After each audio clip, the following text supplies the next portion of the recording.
시청자 여러분 안녕하십니까. 이영풍TV입니다. 이진숙 방송통신위원장 후보자에 대한 인사청문회 무려 사흘 동안 진행이 됐는데요.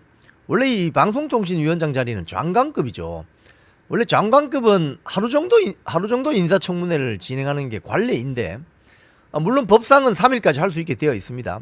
근데 통상적으로 총리급은 한 이틀, 그리고 장관급은 한 하루 정도 해서 인사 검증을 하죠.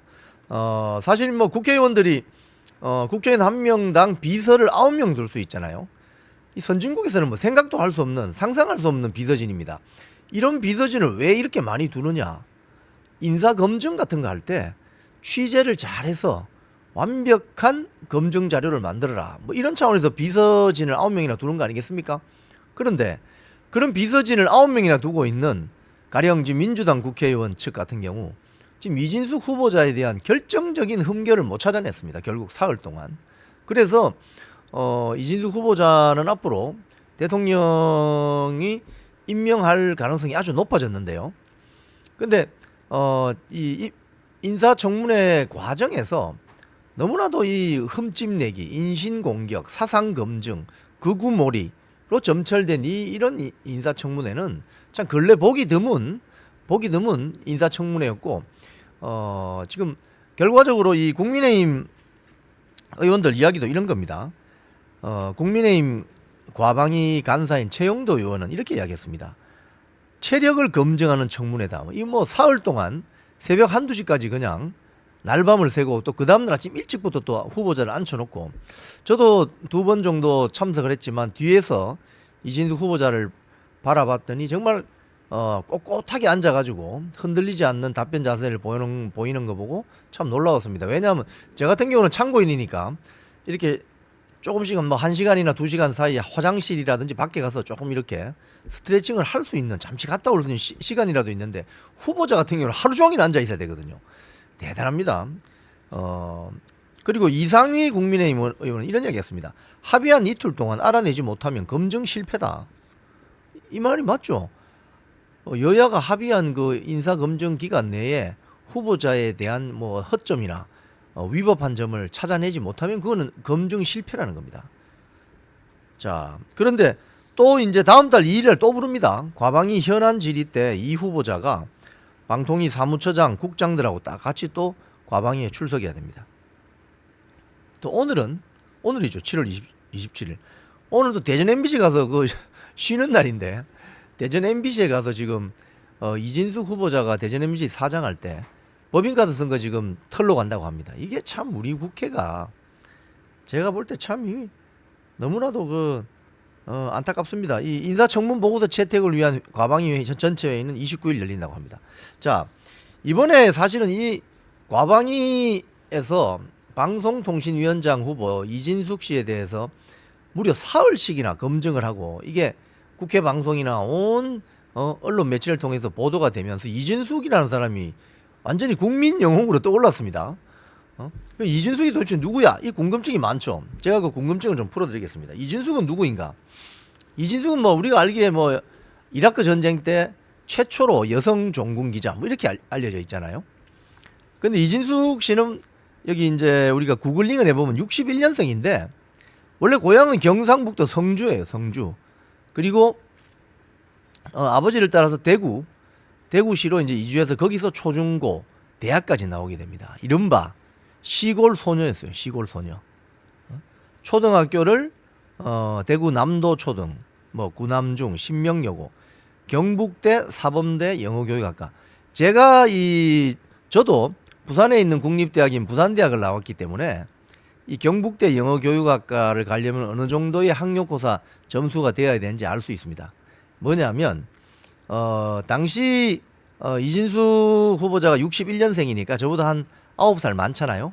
그럼 80학번이죠. 80학번. 80학번일 가능성이 높습니다. 저는 89학번이거든요. 80년대 초반 뭐 제가 다녔던 그 시기를 포함해서 이 지방 국립대의 사범대, 특히 영어교육학과, 국어교육학과는 점수가 아주 높았습니다. 아주 높았습니다. 서울의 명문대학에 싹 다 갈 수 있는 수준의 그런 학력고사 성적이어야만 들어갈 수 있습니다. 그리고 이 당시에는 청소년층 인구가 많았기 때문에 사범대 나오면 바로 중고등학교 임용 고시를 그때 쳤나요 모르겠습니다만은 아주 손쉽게 지방국립대 영어교육학과 나오면은 해당 지역의 중학교 고등학교 영어교사로 바로 그냥 취업이 되는 아주 뭐 취업이 완전 보장돼 있는 그런 어떤 탄탄대로죠. 그러니까 제가 이 이진숙 씨가 누군가 이렇게 쭉 구글링을 하면서 보니까 되게 학교 다닐 때 공부를 잘했던 사람입니다. 똑똑한 여자였죠. 아마도 저는 이런 걸 한번 게싱도 해보는데 이진숙 씨가 아마도 남성으로 태어났다면 아마 저 지방국립대 안 가고 서울로 갔을 수도 있어요. 집에서 보냈을 거예요 분명히. 이게 좀 영남 지역에 약간 보수적인 그런 거 있거든요. 근데 경북대 사범대 영어교육학과를 졸업했다는 거는 되게 공부 잘하는 사람입니다. 내신 1등급 돼야 됩니다. 그 당시에. 자, 그래서 그 경북대 사범대 영어교육학과를 졸업하고 대구 지금 현재 대원고등학교 그리고 서대구 중학교, 서부 여자중학교 그 당시에 한 2년 동안 영어교사로 재직했군요. 참 그 제가 어릴 때 그 중학교 고등학교 다닐 때 그 영어교사로 들어왔던 우리 여자 선생님들이 생각이 납니다. 딱 그런 케이스죠. 자, 그런데 이분이 언제 상경을 하냐 하면은 이 교편을 잡다가 교편을 접고 한국외국어대학교 통역대학원을 졸업해요. 그러니까 통번역대학원 있잖아요. 그래서 여기서 소위 말해서 이제 서울 생활을 시작하는 거죠. 본인이 영어교육학과 영어를 전공했기 때문에 한국 외대의 통역대학원을 와서 이제 2년 동안 그 어려운 과정을 이제 다 거치고 졸업하고 MBC 공채 기자가 되는 거예요. MBC 본사에. 그게 86년이군요. 86년 10월에 MBC 기자 공채 시험에 합격. 그래서 기자의 길을 걷게 됩니다. 이번 그 청문회를 보면요, 특히 정동영 의원이 막 그런 이야기 많이 해요. 30년 전 이진숙은 어디 갔나? 뭐 이런 이야기도 하고요. 또 뭐 누구는 뭐 왜 사람이 이렇게 변신했나? 뭐 이런 이야기를 하던데 제가 그걸 제 눈으로 직접 보고 제 귀로 직접 들으면서 제가 어떤 생각이 든지 아세요? 야, 저분들은 저 인생의 어떤 묘미를 잘 모르시는구나. 인생이라는 것은 있지 않습니까? 살면서 쭉 이렇게 변화해 가는 게 인생 아닙니까? 그러니까 이게 뭐 급속도로 변신해야 된다는 그런 차원이 아니고 10대에 맞는 어떤 언행이 있을 수 있고 30대에 맞는 어떤 그런 모습이 있을 수 있고 50대, 60대, 70대, 80대에 맞는 어떤 그런 패턴과 모습이 있을 수 있지 않습니까? 그런 건 자체하고 벌써 저 정동영 의원 같으면 거의 좀 뭐 60대 후반, 70 다 돼 가잖아요. 그런 분이 저보다 인생을 훨씬 많이 산 인생 선배 이신 것 같은데 그런 분이 30년 전 이준숙 어디 갔냐고 이렇게 물어보면 제가 그걸 보면서 야, 저분 인생의 묘미에 대해서 잘 모르시는구나 이런 생각이 들더라니까요. 그러니까 이 언론사 기자들 보면은 97년 전과 97년 이후에 많이 달라집니다. 87년 이전에는 민주화 이전이기 때문에 권위주의 정권 시대에는 언론사 생활이 암울했죠. 뭐 그전에는 또 뭐 보도 검열 통제 이런 것도 있었지 않습니까? 근데 87년 민주화 이후 그리고 93년 김영삼 정권 이후는 민주화의 꽃이 피기 때문에 언론 사의 어떤 그 언론 자유 이런 건 완전히 꽃이 피는 거죠. 근데 이진숙 후보자는 86년도 MBC 입사를 해서 뭐 91년 뭐 노태우 정부입니다만은 93년 김영삼 정부 들어서기까지는 뭐 노조 활동도 하고 MBC의 왜곡 보도를 비판하는 어떤 조합 활동도 하고 이렇게 했다는 거예요. 그건 당연한 거 아닙니까? 뭐 현장 기자로서 그럴 수 있는 거 아닙니까? 그런데 그 모습이 왜 지금 이렇게 됐냐고 따지면은 그 뭐 어떻게 대답해야 됩니까? 그거는. 자, 그리고 MBC 이준숙 기자가 간부가 됐어요. 보도본부장이 됐어요. 간부가 되는 순간 제작진의 제작 자율성만 주장하던 것이 아니라 이제는 제작 책임성에 대해서 묻게 되는 자리가 됩니다. 즉 일반 평기자일 때하고 그 뉴스 프로그램에 대한 감시 감독을 해줘야 하는 제작의 책임성을 묻는 보도본부장이 되면 입장이 달라지죠. 역할이 달라지는 겁니다.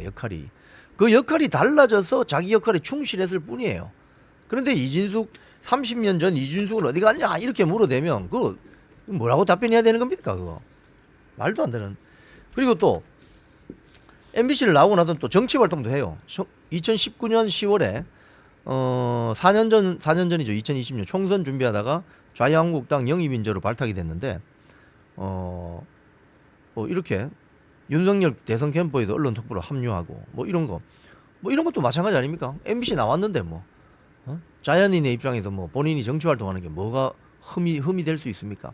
자, 그래서 이번 청문회 과정을 통해서 정말 국민적 영웅으로 떠오른 이진숙 씨에 대해서 여러분들이 많이 궁금하실 거예요. 제가 봤을 때는 이분은 정말 대구 경북의 아주 시골 소녀가 해당 지역에서 대학까지 졸업하고 대학원을 서울로 올라와서 MBC 본사로 취업을 해서 기자 생활을 쭉 하다가 여성 최초의 종군 기자가 되었고 뭐 이런 과정, 뭐 현장 기자하다가 간부가 되었고 뭐 지방 MBC 사장도 하고 이런 과정 속에서 본인의 역할에 충실했을 뿐이지 어떤 뭐 위법했거나 탈법한 어떤 그런 것들을 이번에 국회의원들이 못 찾아낸 거예요. 결정적인 하자를. 그렇기 때문에 이진숙 방송통신위원장 후보자에 대한 어떤 뭐 취임이 빨리 시급히 취임 날짜가 정해져야 될 것 같아요. 그래서 이진숙 방통위원장이 되면 이 방송통신위원회를 통해서 공영방송 이사진 교체 그리고 공영방송 사장 교체 이런 작업들을 좀 가속화할 수 있기를 바랍니다. 지금까지 이영풍TV였습니다.